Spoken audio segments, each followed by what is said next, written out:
The sea breeze swept through the marble corridors of the mariner's haven, carrying with it the salty scent of dusk and the distant lull of waves folding against the rocks. The night was quiet, the kind of silence that only came after the last glass had been cleared, the final candles snuffed out, and the guests tucked into beds with thousand-thread count sheets. Lena Hart stepped out of the pastry kitchen, her arms aching from hours of tempering, piping, molding, and scrubbing. She flexed her sore wrists, letting out a tired sigh as she glanced at the antique clock near the service door. 11:43 p.m. Everyone had gone.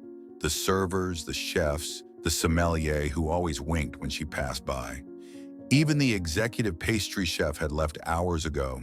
Her shared apartment was only 10 minutes away, but exhaustion clung to her body like melted sugar. Just 5 minutes, she whispered to herself. Drawn by instinct more than reason, Lena pushed open the door to one of the vacant VIP suites. The room was bathed in soft amber lighting, the scent of fresh linen mixing with ocean air. A sprawling four-poster bed dominated the space, but it was the velvet armchair by the window that called to her. She curled up in it without thinking, pulling her knees to her chest. Outside, the moonlight spread across the waves like silver silk, endless and hypnotic. She watched it for a moment longer, then closed her eyes. Just 5 minutes. She didn't hear the door open, didn't hear the quiet click of designer leather shoes on polished marble.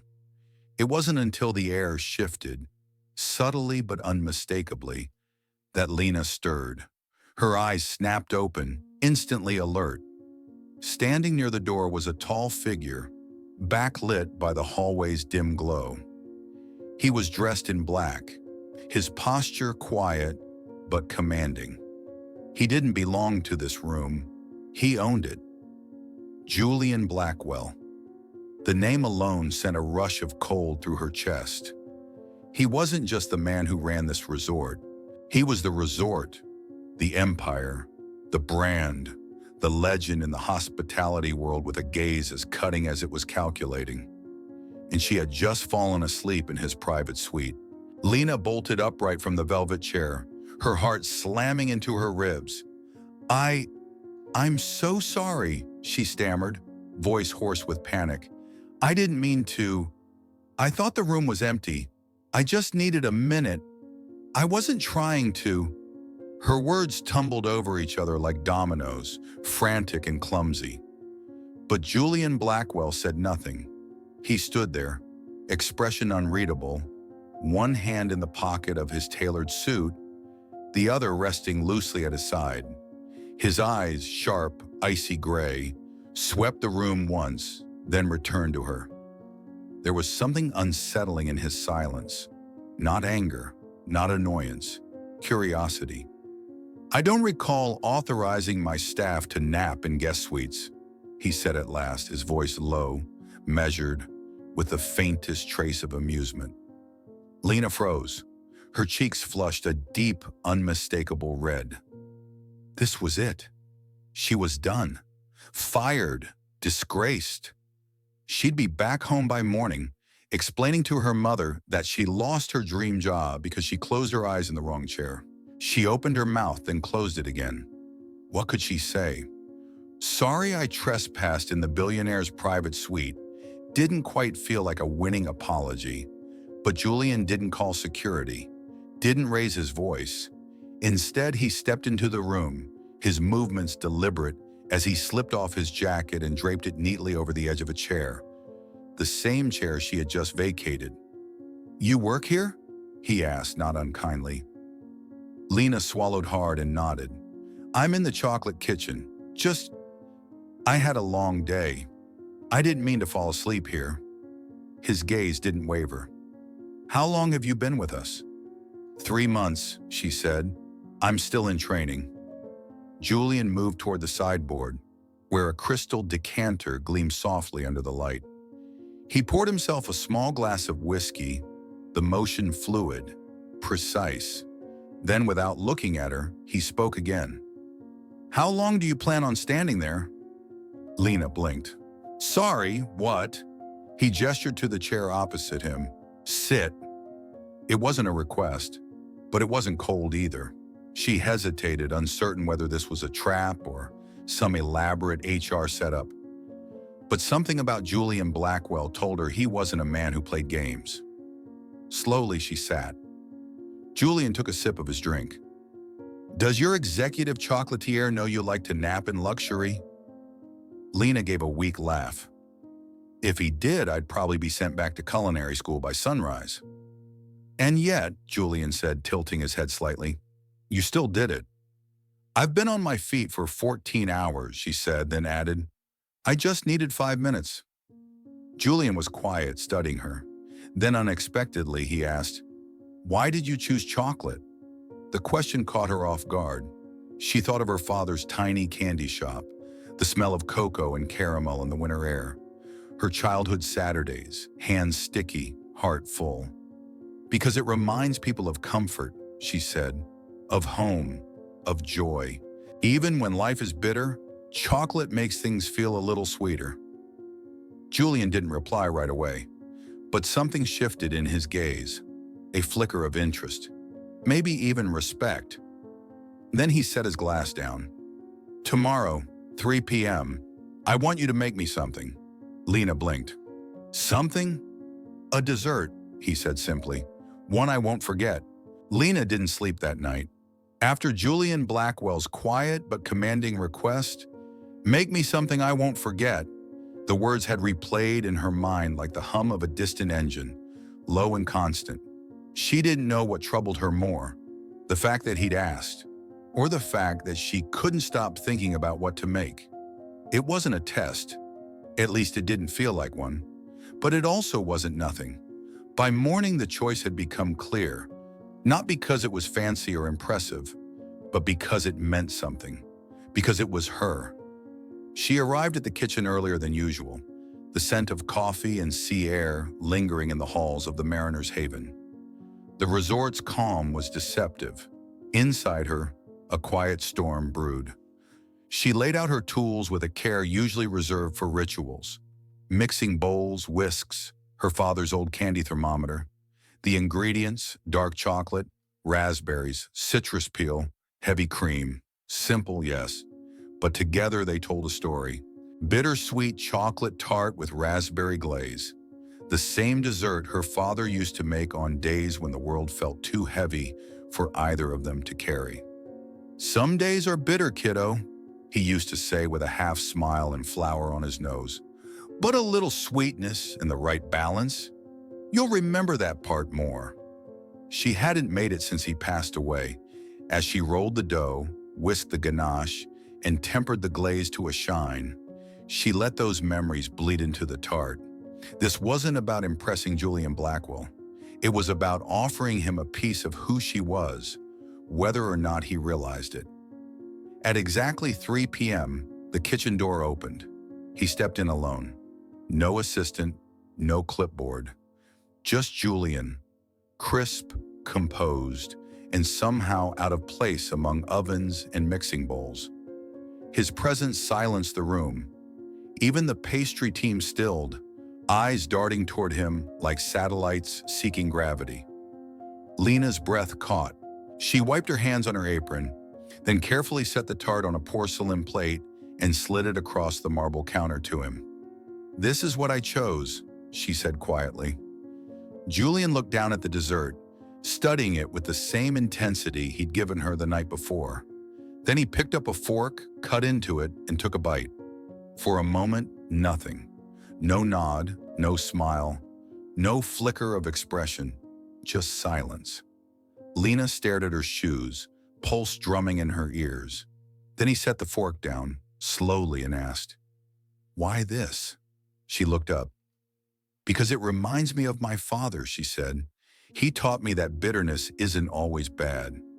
That if you get the balance right, it becomes unforgettable."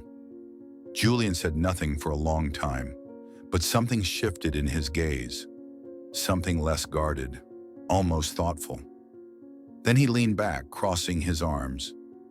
"I'm opening a new restaurant in Santa Barbara," he said. Lena blinked. Okay, I need a head chocolatier. The words hit like a wave. I'm still in training, she blurted. I've never led a team. Julian tilted his head. But you made this. He looked at the tart again, then at her. And you understand why it matters. That's more than most chefs ever learn. Lena had never flown first class before. She'd never stayed in a hotel suite with a skyline view, or walked into a kitchen where the copper pots gleamed like polished gold. But 1 week after that bittersweet tart changed her life, she found herself doing all three. Santa Barbara was sun-soaked and pristine, the kind of place where time moves slower, more deliberately. The restaurant, Elan, was still under construction when she arrived. But even then, it felt like something extraordinary was being built. From the etched glass panels to the ocean breeze that drifted in through open balconies, every detail whispered precision, intention, and excellence. Julian was already there. He hadn't waited for opening day. He was hands-on from the start, overseeing flooring, lighting angles, scent diffusers, even the type of music that would play during dessert service. He didn't just own Elan, he crafted it, and that meant he was always around. Lena wasn't sure how to feel about that. At first, their interactions were purely professional. He'd stop by her station, nod once at her prep list, taste a ganache with minimal expression. When he did offer feedback, it was honest, direct, never harsh, but never patted either. He expected excellence, but not perfection.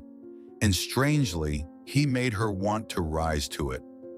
She found herself arriving earlier, staying later, tweaking recipes that used to feel finished. There was something about knowing Julian would notice the details that made her care more than she already did. But it wasn't just about the work. There were moments, small ones.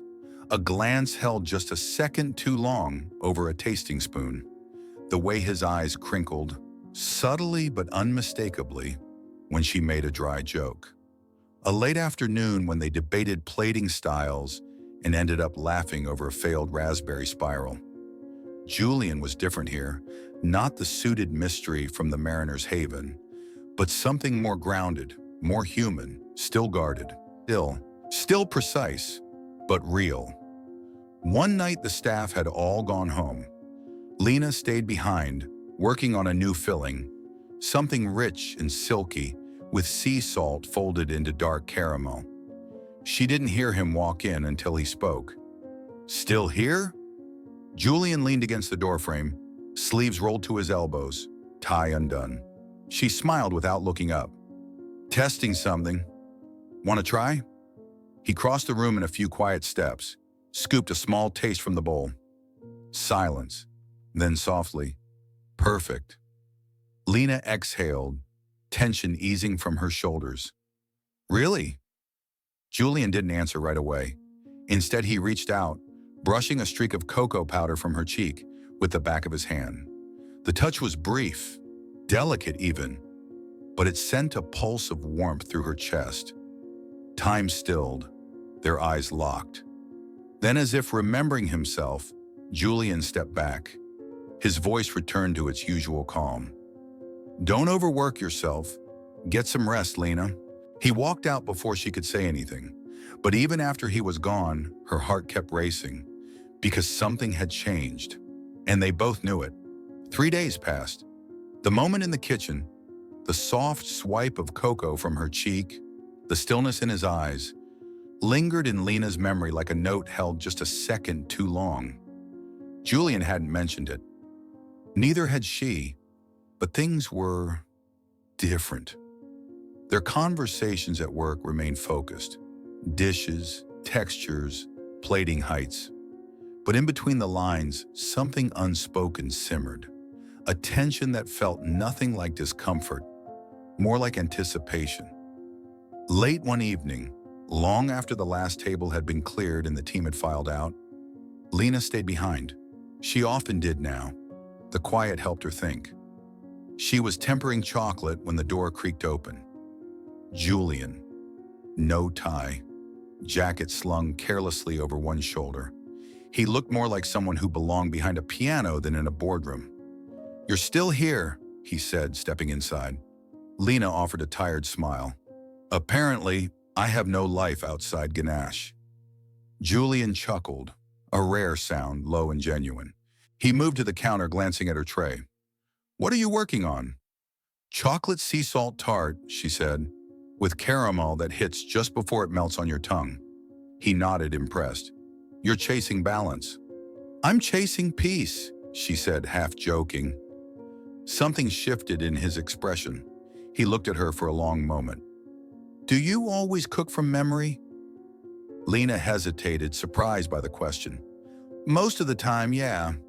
Recipes are just guidelines. It's the memories behind them that make the flavors linger." Julian turned away, leaning against the stainless steel counter. For a while, neither of them spoke. Then softly he asked, "Have you ever given your heart to someone who loved the version of you they imagined, but not the person you really are?" The air went still. Lena set down her spatula. "That's specific." "She was called Margot," Julian said quietly, eyes distant. "We were engaged. Everyone said we were perfect. She was polished, brilliant, knew how to charm a room." "And you?" Lena asked gently. "I was an asset," he said, "a path to a life she thought she wanted. But the moment that path became uncertain, she left. No warning, no fight." "I'm sorry," Lena murmured. Julian swirled the amber liquid in his glass, his voice quieter than she'd ever heard it. "The worst part wasn't losing her, it was what she took with her. Trust. I stopped believing people meant what they said." Lena stepped closer, cautiously. She didn't offer a perfect answer. She didn't promise that people wouldn't hurt him again. She just reached out and placed her hand gently over his. His fingers didn't move, but they didn't pull away either. He looked at her, not as her boss, not as the owner of Elan, but as a man trying to remember how it felt to be real with someone. "I don't want to make the same mistake again," Julian whispered. She wasn't sure if he was talking about Margot or about the distance he'd started to close between them. But she didn't look away, and for the first time, he didn't hide. For a few days after that night, something shifted between them. Not publicly, not in a way anyone else could point to, but Lena felt it in the silences, in the way Julian lingered a little longer near her station, in how his eyes softened when she handed him a tasting spoon or offered a quiet opinion on the dessert menu. She thought they were moving closer, but then, without warning, he began pulling away.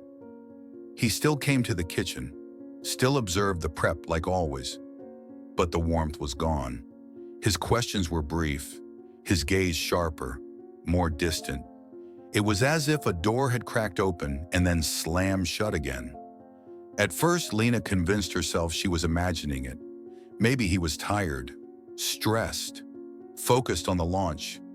But by the third day of feeling like a ghost in the room they once shared laughter in, she knew better.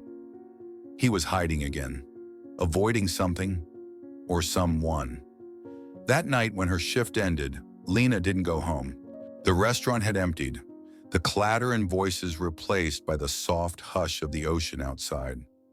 She walked past the kitchen, through the private terrace, and followed the familiar path down to the beach behind the restaurant. There, where the sand met the sea, stood Julian, alone. The moonlight stretched across the tide, casting silver over his suit jacket, which hung loosely over his shoulder.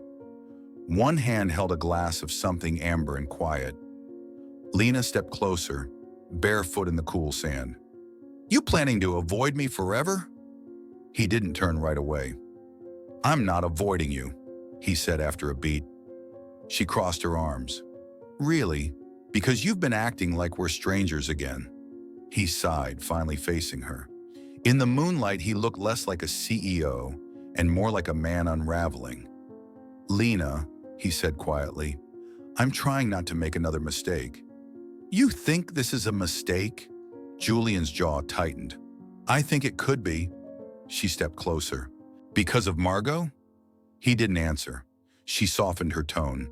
I'm not her, Julian. I don't want your name or your money or your spotlight.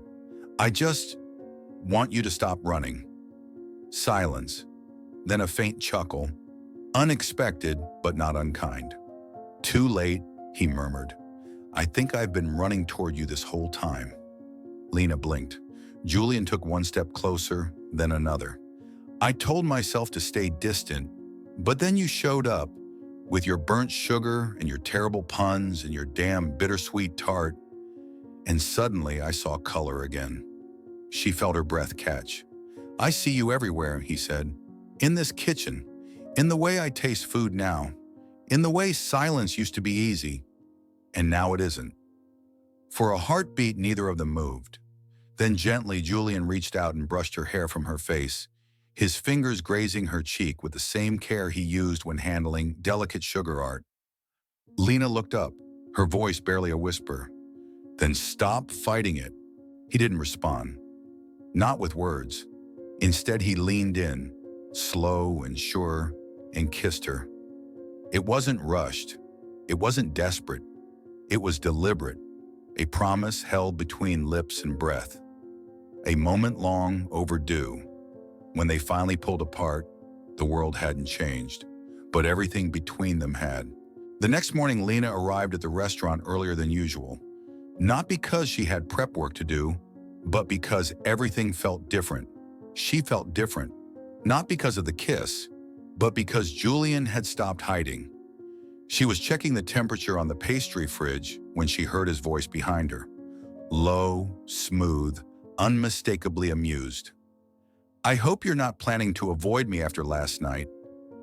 Lena turned, finding him leaning casually in the doorway, sleeves rolled up, tie tucked in his pocket.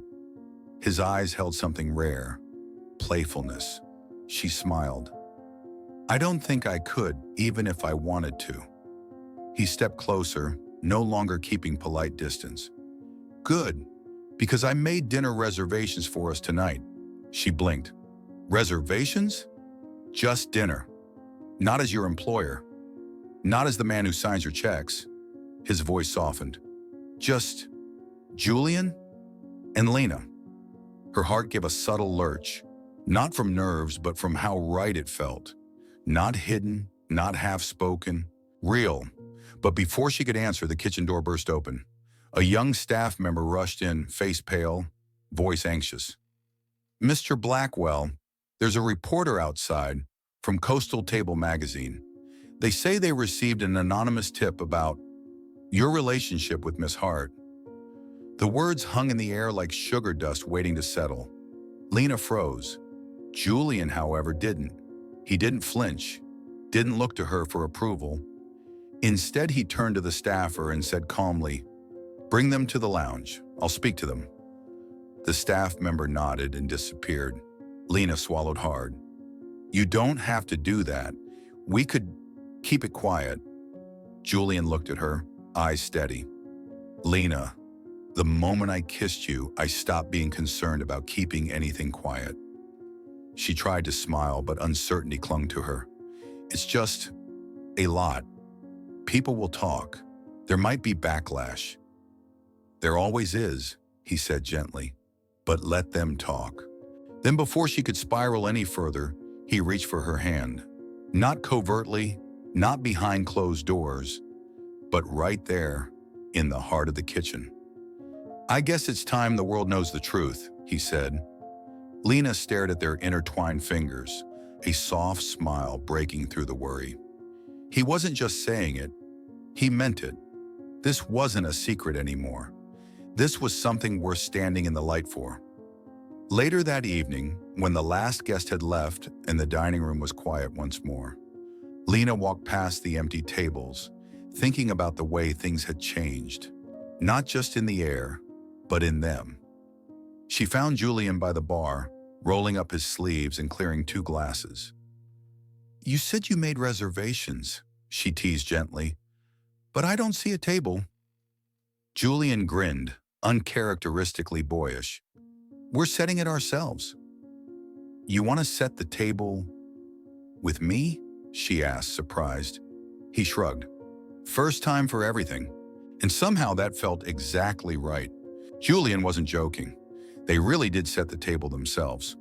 While the rest of the world outside buzzed with noise and news, inside the closed doors of Elan, it was just the two of them. Folding napkins, adjusting silverware, arguing over candle height like it actually mattered.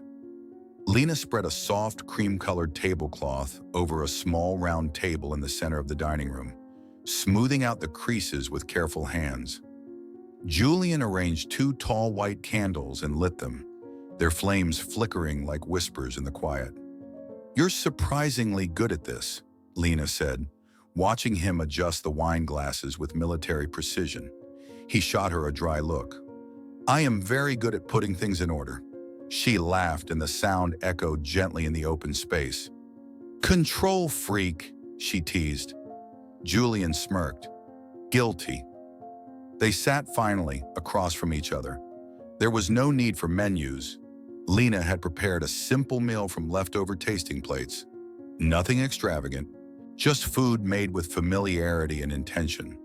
They ate slowly, savoring both the flavors and the rare ease of being just themselves. Between bites, they talked, not about the restaurant or dessert pairings or scheduling conflicts, but about the small human things. Childhood kitchen disasters, Lena's first culinary school meltdown over burnt sugar, Julian's one failed attempt to cook steak in college and forgetting to turn on the stove. By the time the plates were empty, Lena felt more full than she had in weeks. She started to rise, instinctively reaching for the dishes. "Wait," Julian said, his voice quieter now. She paused, half standing. He got up instead and disappeared into the kitchen. Lena sat down again, confused. A few moments later, he returned, holding a single white porcelain plate. On it sat a chocolate tart, thin, glossy, edged with candied citrus, and topped with a delicate swirl of raspberry glaze. She blinked. "Is that?" "I've been practicing," he said, placing it in front of her with surprising care. "In secret, for the last week." Lena stared at the dessert, her dessert, the one she had made for him back at the Mariner's Haven, the one that changed everything. "You made this," she whispered. Julian looked almost sheepish. "Almost.